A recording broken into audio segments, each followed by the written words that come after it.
Okay, so let's unpack this. Imagine prepping the paperwork to take your company public at a $2 trillion valuation, right? Right, yeah. And in that exact same week, your core product just crashes, like 8 separate times. Which is just wild to think about. It really is. So that's the reality Anthropic is waking up to this morning as we do our deep dive into the stack of tech news for August 24th, 2026. It's like trying to sell a multi-million-dollar luxury sports car while the engine is just visibly sputtering on the showroom floor. That's a perfect way to put it, actually, because what's fascinating here is the stark tension. On paper, they're prepping this S-1 filing aiming for an October IPO. And to justify a $2 trillion valuation, you really have to sell this flawless hypergrowth story. But the reality is that their core models, Opus 5, Opus 4.8, and Mythos 5, they're just crumbling under the load right now. 8 major outages this month alone. I mean, it's like trying to add a 100th floor to a skyscraper while the concrete on the foundation is just actively cracking. Right. The hypergrowth is that shiny new floor, but the outages show the foundation just isn't cured yet. So how are public market investors even going to react to that? Well, public markets are notoriously unforgiving. They demand brutal operational maturity, not just a visionary pitch. When infrastructure buckles this visibly, investors start wondering if the underlying tech can actually sustain the business model at scale. Right.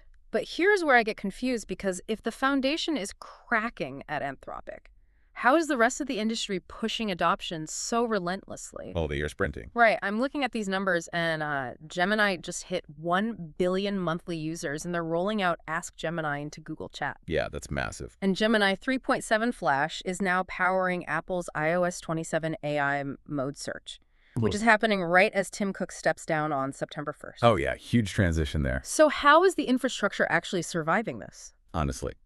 By cutting corners and aggressively consolidating. I mean, look at OpenAI.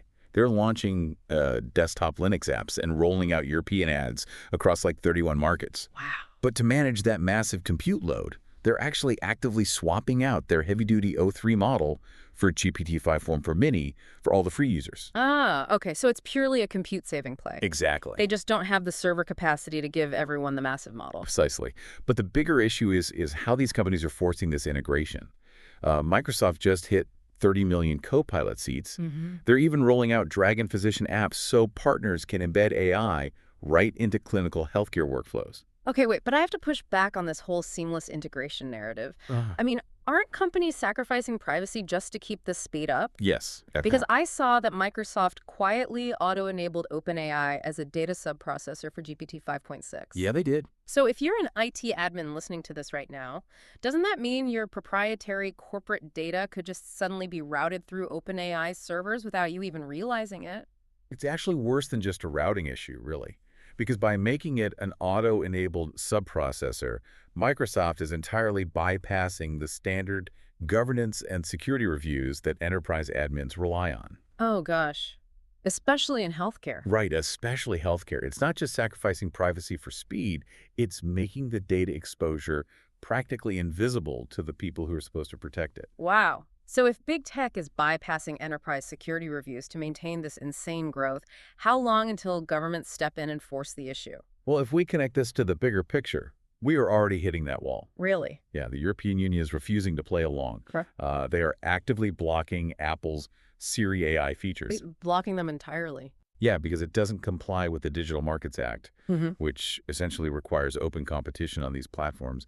And the EU's AI Act just forced Anthropic to roll out machine-readable watermarks across all Claude-generated content this month. Just to prove transparency. Exactly. See, here's where it gets really interesting, though, because it goes way beyond just transparency mandates now. Oh, yeah.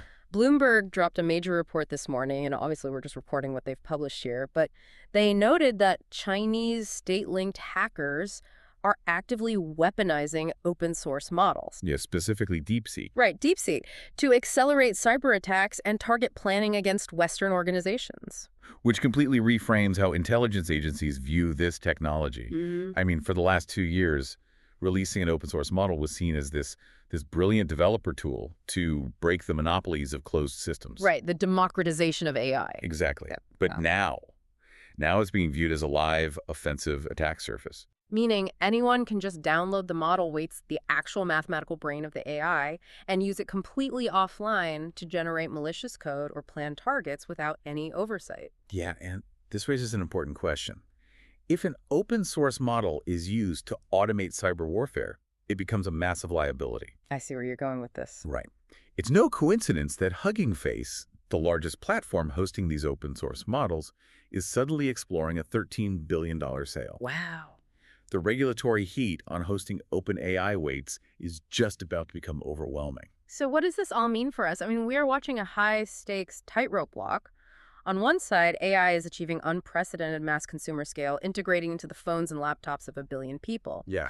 But on the other side, the infrastructure is literally buckling, enterprise data is being quietly exposed, and state-linked hackers are turning open-source tools into weapons. All while these companies prep for trillion-dollar IPOs. Right. So the market wants hypergrowth, but the reality of global cybersecurity and physical server limits is demanding a massive slowdown. The friction between those two forces is going to define the next year. Which leaves us with this final thought. If open source models are now literal weapons for state-sponsored hackers, will global governments eventually force a total lockdown on open-weight AI? Could the ultimate cost of saving global cybersecurity be the complete death of the democratization of AI? Just think about that the next time you marvel at how fast this technology is moving.